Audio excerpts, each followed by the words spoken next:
ዳግም በመኪና ደርሰሽ ነበር እንዴ? ምን ነው በእግርሽ? እኔ ራሴ ነኝ በእግሬ መሄድ የፈለኩት። ይልቅ አያቶችሽ ጋር እንደምንመጣ ደውለሽ ነገርሻቸው? ይሄን ጥያቄ ስንት ጊዜ ነው የምትጠይቀኝ? አታስብ፣ ሁሉም ነገር እዛ ተዘጋጅቷል። አናግርሻለሁ ብዬ ቅድም እኛ ቤት ሄደሽ ነበር እንዴ? አዎ፣ ጋሼ ጥሩ ስሜት ላይ አለመሆናቸውን ሰምቼ ላያቸው ሄጄ ነበር። ናው ምን መሰለክ፣ ከዚህ በላይ ጋሼ መጎዳት ያለባቸው አይመስለኝም።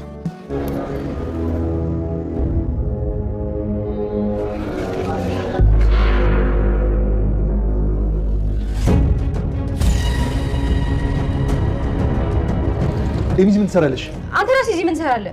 ቆይ ደግሞ በእጅሽ ያልሽው ነገር ምንድነው? ድራግ ነው አይደል? ምን አገባ? ሲጀመር አንተ በኔ ህይወት ምን አገባችሁ? አይቢ ቆይ ስላንተ ማትረባ አምራን ማን ይናገርልህ? ኤሚ ምታኛ ለምን በቃ ልክነሽ። በቃሽ እንሂድ። ምንድነው ችግር አለ? አንተ እዚህ ውስጥ አያገባህም። አትናገረው። አንተ ራስህ አያገባህም። አምራንና ኑሐሚን ተፋጠጡ። ወይዘሮ ዝናሽ አቶ ላይኩንን አቶ ሲምባን ሲቀብር ቪዲዮ ይዛበታለች። በዚህ ቪዲዮ ምን ልትለው ይሆን? ምን ልጠይቀው ይሆን? አቶ ላይኩን ራሴን ይቅር አልልም እያለ ነው። ብሞት ይሻለኛል ብሏል። አምራንም እዛ ቤት ገብታ ቤቱን ትርምስምሱን አውጥተዋለች። ናሆም እናቱ በጡቷ ምላ እኔ ልጅህን አልገደልኩም ልጅ እያለችው ነው። እናቱን ወይስ ፍቅረኛውን? ማንን መምረጥ ይኖርበት ይሆን? ዳግም በአባቱ መጥፋት እጅግ በጣም ተጨናንቋል። እናቴ የምታውቀው ነገር ሊኖር ይችላል፣ ግን ልነግረኝ ፈቃደኛ አልሆነችም እያለ ነው። ምን ሊፈጠር ይችል ይሆን? ሰላም ውድና የተወደዳችሁ ውድ ቤተሰቦች እንደምን አላችሁ? በያላችሁበት የዓለም ዳርቻ ሰላማችሁ ብዝት ይበል እያልን በአዲስ መተናል። በቅንነት ላይክ፣ ሼር፣ ሰብስክራይብ እያደረጋችሁ ቤተሰብ አድርጉን። በባለፈው ክፍል እንዴት ተመለከትነው ኑሐሚን ተከታታይ ድራማ እንግዲህ አቶ ላይኩን ከአቶ ሲምባ ጋር ሲታገሉ በነበረበት ጊዜ በተፈጠረው ክስተት አቶ ሲምባ ህይወቱ አልፏል ማለት ነው። በዚህም ምክንያት አቶ ላይኩን ራሱን ይቅር ማለት አቅቶታል። ራሱንም እንዲሁም ወይዘሮ ዝናሽም እስከ መቼ ድረስ ሲጨቃጨቃ ልትኖር ነው? ሲምባ ከዚህ በኋላ ከነሚስጥሩ ይቀበራል፣ እኛም ህይወታችን ይቀጥላል እያለች ነው።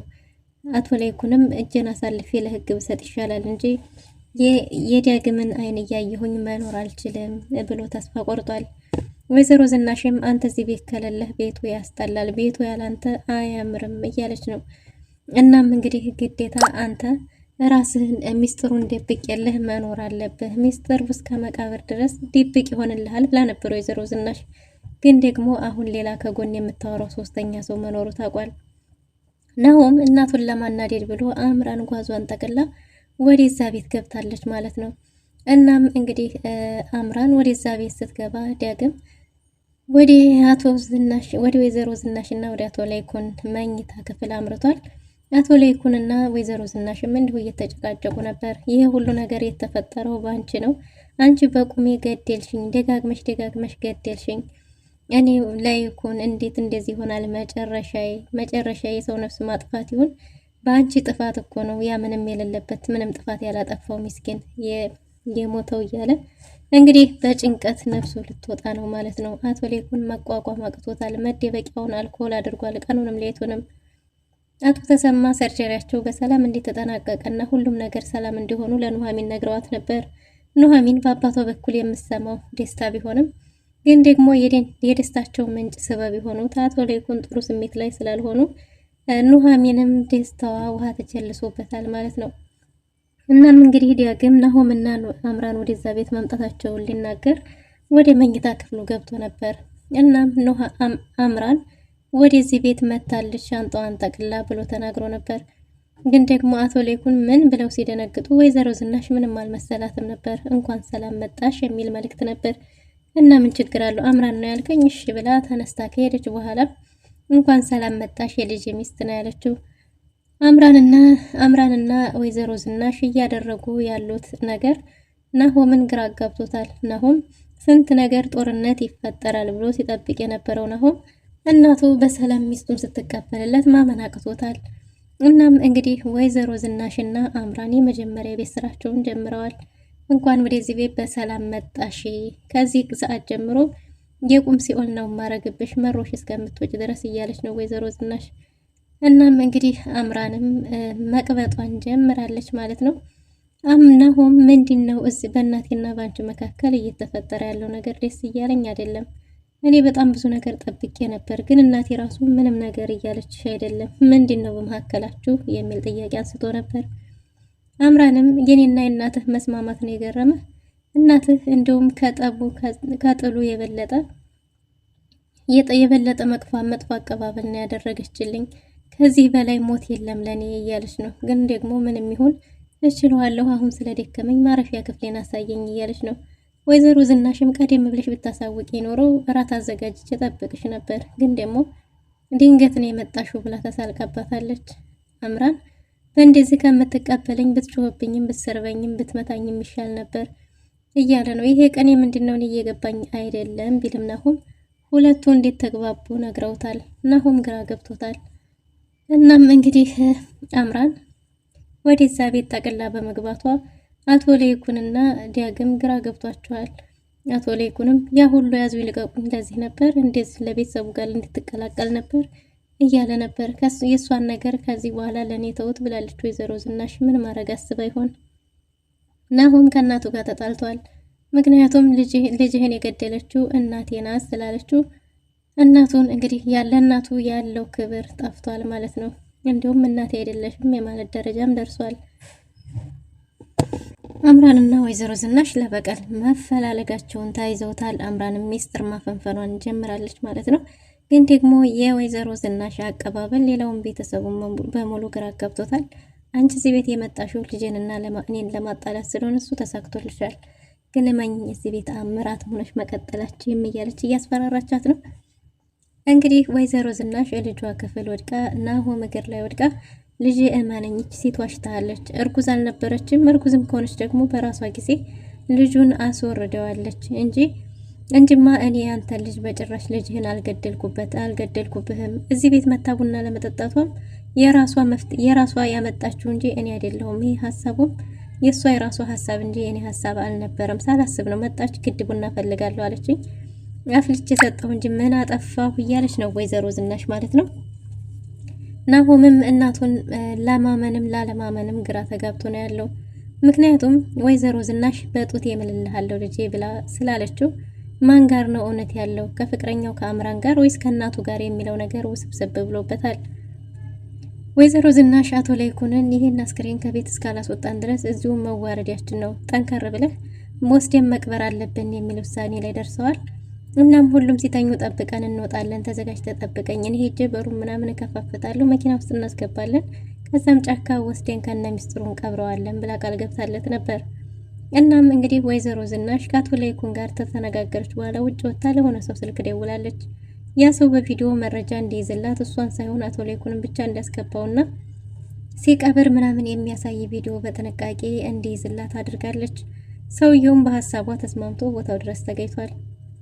ወይዘሮ ዝናሽ አቶ ለይኩንና ባለችው ጊዜ ተዘጋጅቶ እየጠበቀ አስከሬኑን ለማውጣት ባለው ጊዜ ዳግም በአባቱ መጥፋት እጅግ በጣም ስለተጨናነቀ እንቅልፍ አልወስድ ብሎት እየተንቆራጠጠ ነበር። ዳግም የትውልድ ቀያቸው በየቦታው በየአካባቢው ማረሚያ ቤቱ ሳይቀር ሰዎችን እየላከ ቢያረጋግጥም አባቱን አይተውት እንደማያውቁ ተነግሮታል። አባቴ ምን ገጠመው የሚለው ነገር በዛ ላይ ደግሞ ያገኘው ላይተር የበለጠ ሰላም ነስቶታል። ይቺ ላይተር ጋዝ እንኳን ሳታልቅ አስሞልቷት አያውቅም። አባቴ ለረጅም ዓመት ሲጠቀምባት ነበር፣ በስርዓት አውቃታለሁ እና አባቴ እዚህ ቤት መጥቶ ነበር ወይ ቢላትም የተደናገጠች ብትመስልም ግን ደግሞ በጭራሽ አልመጣም ብላ ክደዋለች። መቅሰስ ወይ ራት ወይ ምናምን ካለችው በኋላ በቃ ደክሞኛል አንተም ግባና ረፍት አድርግ ብላ ጥላው ሄዳ ነበር እና ዳግም የአባቱ ነገር አስጨንቆታል። ጥሩ ስሜት እየተሰማው አይደለም። በዚህን ጊዜ ሁሉም ሰው በተኛበት እሱ እየተንቆራጠጠ ነበር። በመስኮት ወጥቶ ወጪ ወራጁን እየተመለከተ አባቴ የቱ ነህ ነው። አቶ ለይኩን እየተፈጠረ ባለው ነገር እጅግ በጣም ግራ ተጋብቷል። የአምራንና የወይዘሮ ዝናሽ ነገር ግራ የሚያጋባ ሆኗል። ወይዘሮ ዝናሽ እንግዲህ በጧት ተነስታ ቁርስ ማዘጋጀቷን ታይዘዋለች። እናም አምራን ወደዛ ስትመጣ አንቺ ምርጧ አማት ነሽ፣ ስራሽን ተያይዘሽዋል እያለቻት እየተሳለቀችባት ነበር። እሷም እንግዲህ ለጊዜው ሰራተኛ ስለሌለ እንኳን ሰላም መጣች፣ ሰራተኛ እየበረከተ አይደለም፣ እስቲ ደግሞ ያንቺን እናያለን እያለቻት ነው። እሷም የቤቱ መቤት እንጂ ሰራተኛ እንዳልሆነች ተናግራለች። ወይ ከመጣሽማ ነው ይገዥኝ ብላ ወይዘሮ ዝናሽ ጥላ ልትሄድ ስትል አይ እንደውም ከነ ክፍላችን አምጭልኝ ለኔና ለባለቤቴ ለየት ያለ ምግብ ሰርተሽ ብላ ጭራሽ ጥላት ሄዳለች። ወይዘሮ ዝናሽም የበለጠውን እጅግ በጣም እየተናደደች ነው። አቶ ለይኩንን አንድ ሀሳብ አምጥታለታለች። ኑሐሚን ወደዛ ቤት እንድትመለስ። አቶ ለይኩንና ወይዘሮ ዝናሽ ምሽት ላይ ሁሉም በተኛበት ጊዜ እንግዲህ ዳግምን ለተወሰነ ሰዓት እስከሚተኛላቸው ከጠበቁ በኋላ ሄደው ጫካ አስክሬኑን ቀብረው መጥተዋል። ግን ደግሞ አስክሬኑን ሊቀብሩ በተገኙበት ቦታ ላይ ጫካ ውስጥ ወይዘሮ ዝናሽ የቀጠረችው ሰው ከርቀት ቪዲዮ እና ፎቶ እያነሳ ነበር። አቶ ለይኩን ይህን ነገርም አልተመለከተም። ግን ደግሞ ሰው እንዳያየው እጅግ በጣም ተጨናንቆና ፈርቶ ነበር። ወይዘሮ ዝናሽም ይህን ሚስጥር ደበኩልህ በሚል አቶ ለይኩንን እያሸማቀቀችና እያስፈራራች መኖር የፈለገች ትመስላለች። የተቀረጹትንም ቪዲዮ እንዲልክላት ታዘዋለች። ግን ቪዲዮው ላይ የእሷ ፎቶ የኔም ፎቶ አላስገባህም አይደል እያለችው ነበር። ይህ ሰው ማን ነው? ወይዘሮ ዝናሽስ አምና ይህን ቪዲዮ እንዲይዝላት የላከችው ሰው ማን ይሆን? አቶ ለይኩን አሁንም ቢሆን ለነዚህ ለልጆች ስል ነው እንጂ እጅን ብሰጥ ይሻላል የሚል መላምት ውስጥ ነው። አቶ ለይኩን ከክፍሉ መውጣትም አቁሟል። በጭንቀት እየተረበሸና እየተጨናነቀ ነው ያለው። ዳግም የተፈጠረውን ነገር በሙሉ ለኑሐሚን ነግሯታል። አምራን ወደዛ ቤት መምጣቷን እንዲሁም ደግሞ አቶ ለይኩን በጣም እንዲያዘነና እንደተከፋ ከክፍሉ እንደማይወጣ መደበቂያውን አልኮል ጭምር እንዲያረግም ነግሯታል። እሷም ፊቷ ላይ ድብር ትታይ ነበርና ምን ሆነሽ ታዲያ አንቺ እንደደበረሽ ቢላትም እሷም አባቷ ደውሎ ጥሩ ዜና ቢነግራትም ግን ደግሞ ከቤተሰቡ ጋር ተሰባስባ ማክበር አለመቻሏን እንዲያሳዘናት ነግረዋለች። ዳግምም በራሱ ጉዳይ እንደተጨናነቀ ነግሯታል። የአባቱ ጉዳይ በጣም እንዲያሳሰበው እና የትም ቦታ ጠይቆ ግን ደግሞ አንድም አየነው የሚለው ሰው እንዲያጣም ጭምር ላይተሩንም እቤት እንዳያገኘው ሁሉንም ነገር ነግሯታል። ኑሐሚንም በተቻላት መጠን ዳግምን ለማጽናናት ሞክራለች። ኑሐሚን ናሆም ክፍል ውስጥ ገብታ ጃኬቱን አቅፋ እያሸተተች ሳለ ነበር እንግዲህ ድንገት ናሆም የደረሰው። ናሆም ሲደርስባት ተደናግጣ ጃኬቱን ጥላ እየተውተበተበች ነበር። ናሆምም እሷን ለማረጋጋት ሞክሯል። እናም ነገውኑ ለገጠሩ ፕሮጀክት መሄድ እንደሚችሉና ከዛም ደግሞ የሚያርፉት ኑሐሚን አያት ቤትም እንደሆነ ወስነዋል። አቶ ለይኩን ግን አሁን ላይ እጅግ በጣም እንዲያዘንና እንደተረበሸ ናሆምም አንድ መልካም ልጅ እንኳን ማጣቱ ልቡን ሰብሮታል አባቴን እያለ ነው። እናም ይህን ፕሮጀክት በተቻለ መጠን በጥሩ ሁኔታ ሰርተን አባዬን ማስደሰት አለብን የሚል ሀሳብ አምጥቷል። ወይዘሮ ዝናሽና አምራን ቤቱን በአንድ እግር አቁመውታል። አምራን ጉድ ብላ ለአቶ ለይኩን ሾርባ ሰርታ ወደ ክፍሉ ገብታለች። እናም እንግዲህ አቶ ለይኩንን ጠጣ ብትለውም ወይዘሮ ዝናሽ አንቺ አቦካሹን በጭራሽ አይጠጣም እያለች ነው። እናም እንግዲህ ወይዘሮ ዝናሽ ከክፍሉ አምራን ከወጣች በኋላ እኔ ጥፋቴ ምንድን ነው? እሷ ናት ያስወረደችው ልጄን። ደግሞ እኮ ላንተም ነግሬህ ነበር ሆዴን እንዲያመመኝ ብላ አቶ ለይኩን አሳምነዋለች። አቶ ለይኩን በዚህ ሰዓት ማንም ምንም ቢለው ከማመን ውጭ ምንም ምርጫ የለውም።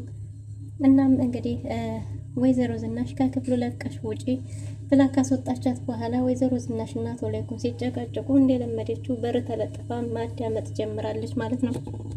ወይዘሮ ዝናሽ የቤታቸው ሰራተኛ እንደሌለና አቶ ለይኩን የሚንከባከበው ሰው እንደሚያስፈልግ እዛም ደግሞ ኑሐሚን እንደምትሻል ነግረው ነበር። አቶ ለይኩንም በጭራሽ ኑሐሚን እንዳታስቢው እዚህ አትመጣም፣ በጭራሽ አትመጣም ብሎ ሀሳብ ሰጥቷል። ግን ደግሞ ወይዘሮ ዝናሽ አንተን ከምጠይቅ ራሴ አልጠራትም፣ ለአንተም ከሷ የተሻለ የሚንከባከብ አታገኝም እያለች ነው። አቶ ለይኩን አሻፈረኝ ቢልም ግን ደግሞ በጭራሽ አልሰማህም ብላለች። ወይዘሮ ዝናሽ በወጣች ጊዜ በር ላይ ተለጥፋ ስታዳምጥ ሰምታታለች፣ አይታታለች። አየህ እኛ የምናወራውን በር ተለጥፋ እያዳመጠች ነበር እያለች ነበር። ናሆም ስለ እናቱ ግራ ስለገባው ለአባቱ ሊያማክረው ቢፈልግም ግን አባቱ አንድ ነገር ጠቆም አድርጎታል። ከዚህ በፊት አብራችሁ ሐኪም ቤት ሄዳችሁ ክትትል ምናምን ሄዳችሁ ታውቃላችሁ ሲለው በጭራሽ እንዲሄድ ፈቅድ አታውቅም፣ ግን ደግሞ ሆዷ ውስጥ ልጅ እንደነበር አውቃለሁ። እማዬም በጡቷ እምላ እኔ ያልገደልኩም ልጅህን እያለች ነው። ማንም ማመን እንዳለብኝ ግራ ገብቶኛል ብሏል። አቶ ለይኩንም በዚህ ሰዓት እሱ ትክክለኛ ሀሳብ መስጠት እንደማይችልም ተናግሯል። የዳግምን አይን ማየት ደግሞ እጅጉን በጣም ፈርቷል። አምራን ወይዘሮ ዝናሽን ስለ ዳግም እናገራለሁ ለአቶ ለይኩን ብላ ልታስፈራራ ብትሞክርም አቶ ለይኩን እንደሚያውቅ ነግራታለች። ይሄ ነገርማ ይሆን የተደበቀ ምስጢር መኖር አለበት፣ እሱንም እደርስበታለሁ እያለች ነው። ወይዘሮ ዝናሽ አምራን ኑሐሚንና ናሆም ገጠር ፕሮጀክቱ ሊሄዱ እንደሆነ ስትሰማ እጅግ በጣም ደስ ብሏታል። ምክንያቱም አምራንን ለመጉዳት ብቸኛ ምርጫ ያላት ይሄ ብቻ ስለሆነ እናም እንግዲህ ስንት ቀን ነው የሚቆዩት የሚል ሀሳብ አንስታ ነበር። ወይዘሮ ዝናሽ ኑሐሚንን ደውላ ጠርታታለች። ወይዘሮ ዝናሽ እንግዲህ እየጠበቅኩ ነው ብላት ነበር ለአምራን። አምራንንም እንግዲህ ልጅሽን የገደለልሽን ፈልጊ ወይም አላረገሽም፣ ካረገሽ ደግሞ ራስሽ አስወርደሽዋል ልጅሽን እያለች ሲጨቃጨቁ ነበር። ግን ደግሞ በር በተንኳኳ ጊዜ እንዲሁም እንግዲህ የመጣች የሚጠበቀው እንግዲህ የመጣ ብላ ተነስታ ስትጠብቃት አምራን ማን ነው ብላ ስታይ ፊት ለፊቷ ኑሐሚን ቆማለች። አምራንና ኑሐሚን ተፋተው ቀርተዋል። በአምራንና በኑሐሚን መካከል ምን ሊፈጠር ይችል ይሆን? የአምራንስ ሚስጥር መች ይሆን የሚወጣው? ውድና የተወደዳችሁ ለዛሬ ነበረን ቆይታ ይመስል ነበር። መልካም ጊዜ